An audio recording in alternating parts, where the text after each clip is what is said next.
جتنا وہ اس کو بیوقوف سمجھتا تھا وہ اتنی بیوقوف ہرگز نہیں تھی۔ اول تو یہ بات جھوٹ تھی، لیکن اگر سچ ہوتی تو وہ واقعی بہت عقل مند ثابت ہوئی تھی۔ اس کی اس بے وقوفانہ بات پر زین شاہ کتنے ہی دیر منہ کھولے اس کو دیکھتا رہا۔ پہلے تو اس کو سمجھ ہی نہیں آیا کہ وہ کیا کہہ رہی ہے، پھر جب سمجھ آیا تو یکدم زور سے ہنسا اور ہنستے ہوئے بیڈ پر گر گیا۔ نمل نے خوفزدہ ہو کر اسے دیکھا۔ اسے لگا کہ وہ پاگل ہو چکا ہے، اور اس کے بعد اس نے پھر کہنا شروع کیا، آپ جو مرضی کر لیں، میں ٹانگیں نہیں دباؤں گی۔ لیکن زین شاہ کو شرارت سوچ چکی تھی۔ اس نے فوراً اپنی ہنسی کنٹرول کی اور اپنے چہرے سے شرارت کے تاثرات چھپا کر اسے سنجیدہ کیا اور بڑے روب سے اس سے کہنا شروع کیا، کیوں تم ایسا کیوں نہیں کرو گی؟ ہمارے یہاں پر رواج ہے، بیویاں اپنے شوہر کے پیر ضرور دباتی ہیں، اور تمہیں یہ کام آج سے ابھی سے کرنا ہوگا۔ دیکھتا ہوں کہ تم کس طرح یہ کام نہیں کرتے۔ اس کمرے سے باہر کے معاملات میں تو تم اپنے تائے جان کو گھسیٹ سکتی ہو، لیکن اس کمرے میں طے ہونے والے معاملات میں تم کسی کو نہیں گھسیٹ سکتے، سمجھی؟ ورنہ انجام کی ذمہ دار تم خود ہوگی۔ اپنی طرف سے وہ اس کو ڈرا دھمکا چکا تھا، اور اب اس کا رزلٹ کچھ اس طرح آیا تھا کہ اس نے تکیے کے نیچے سے چاقو نکال لیا اور اسے ڈرانا شروع کر دیا۔ خبردار جو آپ نے مجھ سے اس طرح کا کوئی کام کروانے کا سوچا بھی تو میں کسی کے پاؤں نہیں دباؤں گی یہاں پر۔ اس کی بہادری کے مظاہرے پر زین شاہ اش اش کر اٹھا تھا اور دل میں خود کو داد دے رہا تھا، واہ سید زین شاہ، کیا بیوی ملی ہے۔ چچا جان خود تو چلے گئے، لیکن اپنی مصیبت تمہارے گلے میں توق کی طرح ڈال گئے۔ ابھی جو یہ سکون سے بیٹھی ہے بنا وان کیے، یہ چاقو تمہارے پیٹ میں اتار دیتے تو تم تو فضول میں عشق میں شہید ہو جاتے۔ چچا جان نے دراصل اپنی اکلوتی بیٹی نے ہی اکلوتی مصیبت تمہارے گلے میں ڈالی ہے۔ یہ بات تم لکھ کے رکھ لو، یہ عورت تمہیں تگنی کا ناچ نچائے گی۔ پہلے ہی دن آتے اس نے سر پر دوپٹہ نہ لینے والی بات کو منوا لیا تھا۔ آگے جانے وہ کیا کیا منواتی اور تایا بھتیجا مانتے رہتے۔ آخر محبت جو تھی، ایک کی اپنے بھائی سے، دوسرے کی اپنی بیوی سے۔ چل بھائی زین سیدھا ہو جائے، یہ گھی سیدھی انگلی سے نہیں نکلنے والا، انگلی اب ٹیڑھی کر لے، کہیں ایسا نہ ہو بیگم یہ چاقو سیب کاٹنے کی بجائے منڈی کاٹنے کا استعمال میں لے آئے۔ اسے رکھ کر بات کرو سویٹ ہارٹ۔ نہیں، ہرگز نہیں، میں نہیں اسے رکھوں گی۔ پہلے آپ کہیں کہ نمل تم میری ٹانگیں نہیں دباؤ گی، اور میں ایسا کیوں کہوں گا؟ کیونکہ آپ کو ایسا کہنا پڑے گا، میں چاہتی ہوں آپ ایسا کہیں۔ وہ بضد تھی، میرے ایسا کہنے سے کیا ہوگا؟ مجھے ٹانگیں نہیں دبانی پڑیں گی۔ اوکے، اس سے رکھ دو، مجھے کوئی خدمت نہیں کروانی۔ جھنجھلا کر کہتے وہ اپنی جگہ سے اٹھا اور وارڈروب کھول کر اپنے کپڑے نکالتے واش روم میں گھس گیا۔ کچھ دیر بعد جب وہ واپس نکلا تو اس کا چہرہ گیلا تھا۔ اپنے کپڑے ہینگ کر کے الماری میں لٹکانے کے بعد وہ منہ پھلائے خاموشی سے اپنی جگہ پر دراز ہو گیا۔ نمل نے چاقو سائڈ ٹیبل پر رکھا، کچھ دیر اس کی پشت کو دیکھتی رہی حتیٰ کہ تھک گئی۔ وہ شخص اگر اس طرح کے ماحول میں نہ رہتا ہوتا تو یقیناً کسی بھی لڑکی کا آئیڈیل ہوتا، مگر نمل تو اس سے دہشت زدہ ہو رہی تھی۔ جب اسے یقین ہو گیا کہ وہ سو گیا ہے تو اس نے چیک کرنے کے لیے کہ وہ واقعی سو گیا ہے ذرا آگے ہو کر اس پر جھک کر دیکھا، اور زین شاہ نے فوراً اسے پکڑ لیا۔ نمل اگلے ہی پل اس کی مکمل گرفت میں تھی۔ چلو ٹانگیں دبانے کا نہیں، لیکن ایک اور رواج بھی ہے میاں بیوی کے درمیان، وہ تو ساری دنیا میں چلتا آ رہا ہے، اسے میں ہرگز معاف نہیں کروں گا۔ اس نے شرارت سے کہتے لیمپ کی روشنی مدھم کر دی تھی، اور پھر اپنی سانسوں اور اس کی سانسوں کو آپس میں الجھانے کے بعد اس کے لاکھ احتجاج، لاکھ منع کرنے کے باوجود اس سے اپنا حق لیا تھا۔ اور نمل ساری رات اس کی بے پناہ شدتیں سہتی صبح تک نڈھال ہو چکی تھی۔ وہ اس پر اپنی محبت نچھاور کرتا رہا تھا، اور وہ یہ سمجھتی رہی تھی کہ زین العابدین شاہ نے اس پر جبر کیا ہے، اسے بتایا ہے کہ یہاں پر عورت جب بیوی بن جائے تو وہ اپنی من مرضی نہیں کر سکتی۔ وہ اس سے شدید بدگمان ہو چکی تھی۔ صبح اس کی آنکھ کھلی تو شاہ زین ابھی تک سو رہا تھا۔ اسے اس کے چہرے پر پھیلا سکون دیکھ کر رونا آ رہا تھا۔ وہ یہاں رہنا نہیں چاہ رہی تھی، اور اب وہ بری طرح پھنس چکی تھی کیونکہ وہ اس سے اپنا حق لے چکا تھا، اور ممکن تھا کہ اب وہ اسے کبھی نہ چھوڑتا، وہ اس سے کبھی دستبردار نہ ہوتا۔ پتہ نہیں اس کی ماں کو کیا ہو گیا تھا جو شہر میں یہ کہتی تھی کہ یہاں کے رواج، یہاں کی رسمیں بہت فرسودہ ہیں، اور یہاں پر آ کے وہ اس طرح مطمئن اور پرسکون ہو کر پھر رہی تھی جیسے وہ یہی ماحول تو کئی سالوں سے تلاش کرنے کی کوشش کر رہی تھی۔ اب اس کی سمجھ میں نہیں آ رہا تھا کہ وہ اپنے لیے کیا کر سکتی ہے، جبکہ اس کی ماں اور بھائی ہی اس کا ساتھ نہیں دے رہے تھے اور نہ ہی کوئی ایسا تھا جس سے وہ اپنے دل کی بات کر سکتی۔ تازہ غسل لے کر اس نے اپنے تھکے ہوئے اعصاب پرسکون کرنے کی کوشش کی تھی اور الماری سے اپنے لیے کوئی جوڑا دیکھنے لگی۔ جبھی زین شاہ نے پیچھے سے حصار باندھ کر اس کے کان کے قریب جھک کر کہا، نئی زندگی کی نئی صبح بخیر میری جان۔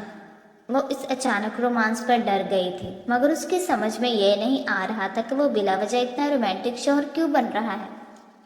گزشتہ رات کے بعد وہ اب اس سے نظر ملا کر بات بھی نہیں کر سکتی تھی۔ ایک فطرتی جھجک آڑے آ رہی تھی اور وہ اس کی خاموشی کا بھرپور فائدہ اٹھا رہا تھا۔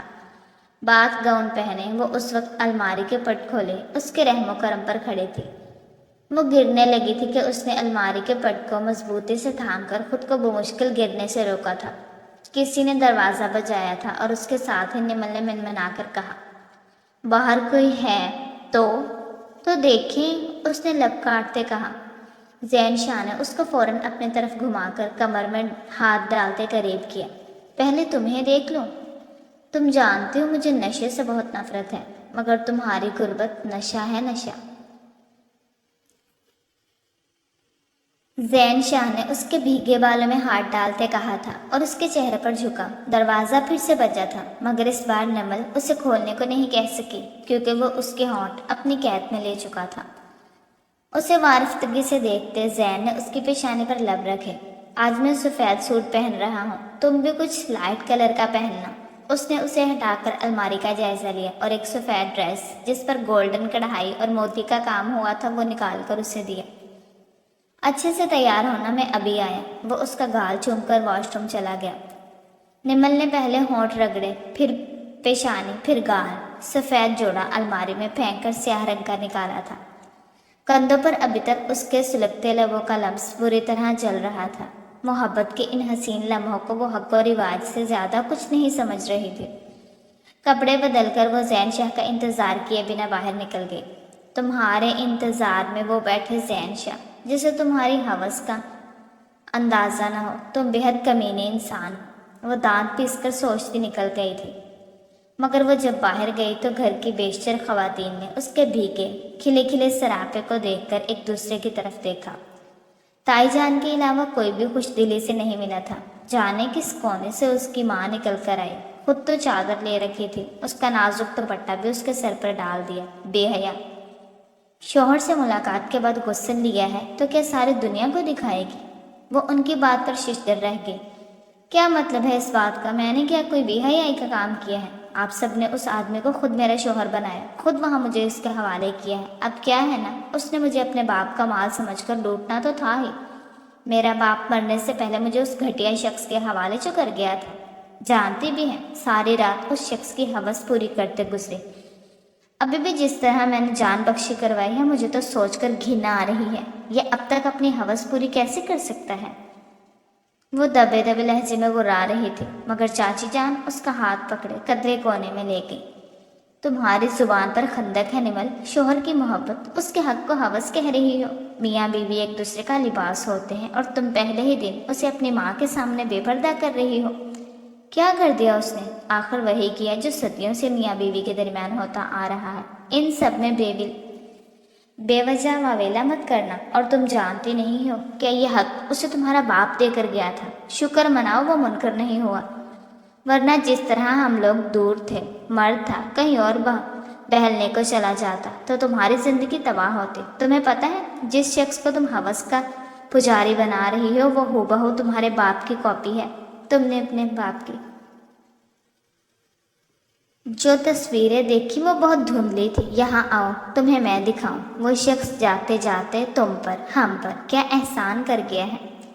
صالحہ اسے اس کمرے میں لے گئی جو برسوں بعد آج بھی اسی کا تھا، جہاں جو چیز جیسے سیٹ کی تھی آج بھی ویسی تھی، مگر بار بار صاف کرنے سے ان کی چمک دمک دھندلی پڑ گئی تھی۔ مگر اس کی کسی امانت میں وہاں خیانت نہیں کی گئی تھی، پھر چاہے وہ بستر ہو، کمرہ ہو، اس کی دیواروں پر لگائی گئی وہ محبت والی تصویریں ہوں۔ دیکھو ان میں تمہیں کون نظر آتا ہے، صالحہ اور جہانگیر؟ اور تمہارے باپ نے اپنی محبت کی داستان ادھوری نہیں چھوڑی۔ تم میں اگر صالحہ تھی تو زین العابدین میں جہانگیر شاہ، اسے اب سمجھ میں آ رہا تھا کہ اچانک ایئرپورٹ پر اس کی ماں اسے دیکھ کر کیوں چونکی، کیوں انہوں نے کانپتے ہونٹوں سے اس کی پیشانی چومی تھی، کیوں وہاں پر زین شاہ نے انہیں اپنے سینے سے لگا کر تسلی دی تھی۔ وہ ان سے فاصلے پر تھی اس لیے کچھ سن نہیں پائی تھی، مگر اب سمجھ آ رہا تھا کہ اس نے تب کیا کہا ہوگا۔ اس کی ماں نے اس وقت کون کون سے خواب ان دونوں کے لیے سجائے ہوں گے۔ وہ اچانک کیسے بدل گئی؟ کیونکہ وہ چاہتی تھی جہانگیر اور صالحہ کی کہانی اس بار مکمل ہو جائے۔ وہ نم آنکھوں سے وہاں کھڑی تھی، پھر اس نے لب کاٹے، ان سے ان رسموں کے بارے میں بات کی تھی جن کی وجہ سے وہ یہاں سے جانا چاہتی تھی۔ نمل، وہ لڑکیاں تمہاری نندیں ہیں اور تمہاری ساس ان کی ماں ہے۔ جب ماں بیٹیوں کو چھوڑ کر کسی اور سے محبت جتائے گی تو ظاہر ہے بچوں کو جلن ہوتی ہے۔ اس جلن میں انہوں نے مذاق مذاق میں کچھ کہہ دیا ہوگا اور تم اسے سچ سمجھ کر دل سے لگا۔ وہ مسلسل اس کی ہر بے وقوفی پر جھنجھلا رہی تھی اور وہ خاموشی سے آنسو بہا رہی تھی۔ وہ پہلے بھی کوئی اتنی بہادر نہیں تھی، مگر اب تک جتنی بہادری وہ زین شاہ کے سامنے دکھا چکی تھی، اس کے بعد سچ جاننا، اور وہ اس قدر شرمندگی سے کھڑی تھی کہ اس کا سامنا کیسے کرے گی۔ نمل، زین شاہ کی آواز پر صالحہ مسکرا کر اس کی طرف گئی جو دروازے پر کھڑا تھا۔ اس کا چہرہ ہاتھوں کے پیالوں میں لیا، انہوں نے اس کی پیشانی چومی تھی۔ میرا شہزادہ بیٹا، میرا بیٹا۔ سوچ لیں چاچی جان، یہاں لوگوں کے دماغ خراب ہو جاتے ہیں، اگر انہیں برا لگ گیا تو گولی یا چاقو بھی اٹھا لیں گے۔ اس نے انہیں ساتھ لگاتے شرارت سے کہا تھا۔ وہ اپنے آنسوؤں کو صاف کر کے چہرے کو ٹھیک کرنے کی کوشش کر رہی تھی۔ ایسا کوئی ہاتھ نہیں بنا جو میرے زین پر ہتھیار اٹھا سکے، انہوں نے خفگی سے اسے دیکھتے کہا تو وہ ہنس دیا۔ نمل نے دانت پر دانت چبا کر آنسوؤں کو ضبط کیا۔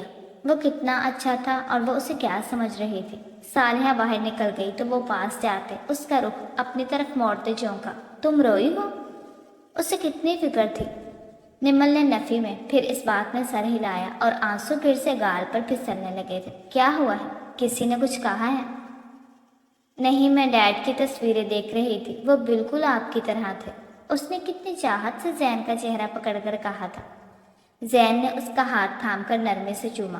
وہ میری طرح نہیں تھے، بلکہ میں ان کی طرح دکھتا ہوں۔ نمل نے کہتے سر اس کے سینے پر رکھ لیا۔ کتنا سکون تھا وہاں۔ زین کے شرارتی ہونٹوں پر مسکراہٹ چھا گئی۔ ہو گئی نا محبت ایک ہی رات میں؟ بس ہار گئی۔ محبت ہمیشہ سے تھی، مجھے بھی، اس نے اعتراف کیا۔ تم نے وہ سوٹ کیوں نہیں پہنا جو میں نے میچ کیا تھا؟ نمل نے سر اٹھایا، وہ اسے ہی دیکھ رہا تھا۔ سچ بتاؤں؟ اس نے پوچھا تو زین نے اس بات میں سر ہلایا، کیونکہ میں نافرمان بننا چاہتی تھی۔ بن لیا؟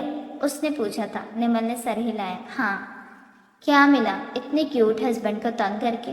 وہ اب گھور رہا تھا۔ نمل ہنس دی، اس کی قمیض کے بٹنوں کو چھیڑتے اس نے تحمل سے کہا، سکون۔ اچھی بیوی ہو بھائی، نافرمانی کر کے سکون حاصل کر رہی ہو، ورنہ میرا سکون تو بیگم کی خوشی میں ہے، اب میرا بھی۔ اس نے شرما کر ذرا قدم اونچے کرتے لب اس کے گالوں پر رکھے تھے۔ زین شاہ نے اپنے محبت کی چھاؤں اس پر نچھاور کر ڈالی تھی۔ دکھ اور غلط فہمیوں کے بادل ہٹے تو محبت کی برسات بہت زور آور تھی۔ ختم شد۔ ڈیئر ریڈرز اینڈ لسنرز، کیسا لگا آپ کو یہ مکمل ناول؟ کمنٹس میں ضرور بتائیے گا۔